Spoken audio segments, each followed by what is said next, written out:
Pour ce qui est ma 150e vidéo, 150, je choisis un thème peut-être plus joyeux que d'autres ces derniers temps. Donc le thème que je vous propose cette semaine, la joie, une émotion à cultiver. Voilà, pour poursuivre sur le registre des émotions, vous vous souvenez peut-être que j'ai abordé successivement la colère, la peur, donc la joie aujourd'hui. Alors, rapidement, tout d'abord, sur la joie. La joie, à l'évidence, c'est une émotion universelle. C'est peut-être la seule véritablement positive parmi ce qu'on considère comme les émotions fondamentales, peur, colère, tristesse, joie, voire dégoût ou surprise. Elle est évidemment du côté du bonheur, du plaisir, de la satisfaction. On peut l'apercevoir comme une émotion vitale, une émotion qui joue un rôle moteur pour nous dans la motivation, dans le fait d'avancer. Et puis pour le coup, une émotion qui est sans rapport évidemment avec les conditions matérielles, financières qui sont les nôtres. Après ces quelques petits mots de définition, en tout cas de présentation générale de l'émotion, un mot sur les dimensions physiologiques et psychologiques. Alors la joie, elle se manifeste alors évidemment selon les cultures et selon les personnes, sur un mode assez intériorisé ou au contraire franchement extérieur, parce que cette joie elle nous submerge et que dans une certaine mesure il faut qu'on l'extériorise, éventuellement qu'on la partage. Le sourire accompagne, c'est une des manifestations de la joie, le rire, un regard qui en général est un regard semi-fermé, plissé. On a une augmentation des battements cardiaques, on a un ralentissement de la respiration qui se fait plus lente, plus profonde. Éventuellement, ça s'accompagne de chaleur intérieure. Ça, c'est pour les manifestations physiologiques.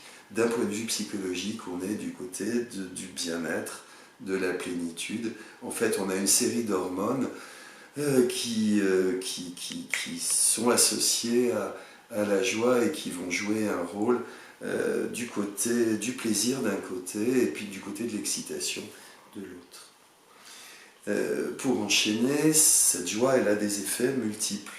Elle a des effets pour soi-même, mais aussi pour ses relations avec les autres.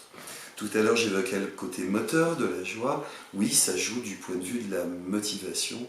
Si je suis joyeux parce que j'ai contemplé quelque chose, parce que j'ai rencontré une personne, parce que j'anticipe le fait d'une rencontre, de quelque chose que j'aime, à manger, à boire, à regarder, à toucher, l'anticipation ou l'exposition à cette rencontre ou à cet objet ou à la nature provoque de la motivation chez moi, provoque de la créativité. C'est les moments où on invente, de l'ouverture de façon générale aux autres, de l'altruisme.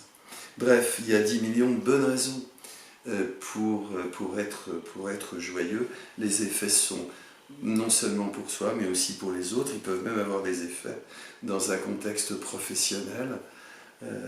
Quelqu'un de joyeux est en général quelqu'un d'apprécié par ses proches.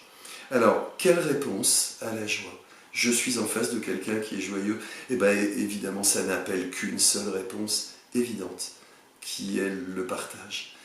Si je nous redonne les clés de base de l'analyse transactionnelle, quand quelqu'un exprime une émotion, ici la joie, la première chose c'est qu'il puisse l'exprimer, la deuxième c'est qu'on lui signifie qu'on l'a entendu, et dans le cadre de la joie, la réponse appropriée, c'est évidemment le partage. Pour finir, dernier point, cultiver sa joie. La joie, elle ne se commande pas, mais elle s'entretient, ou voire elle se provoque. Alors, identifier pour soi les moments qui nous rendent joyeux. Si c'est la lecture d'un livre, si c'est le fait de regarder la mer, un enfant, eh ben, il faut multiplier ensuite, une fois qu'on a identifié multiplier ces moments de joie. C'est à la portée de chacun et de chacune d'entre nous. Aller vers des gens joyeux plutôt que des gens tristes, évidemment. Pratiquer un certain nombre d'éléments de la psychologie positive, je ne les développe pas ici. Je vous renvoie à ma vidéo qui traite du sujet. Regarder le monde, les autres, s'ouvrir aux autres, au monde, aux objets, et peut-être cultiver en soi son âme d'enfant. C'est tout ce que je souhaite à chacun et à chacune d'entre vous.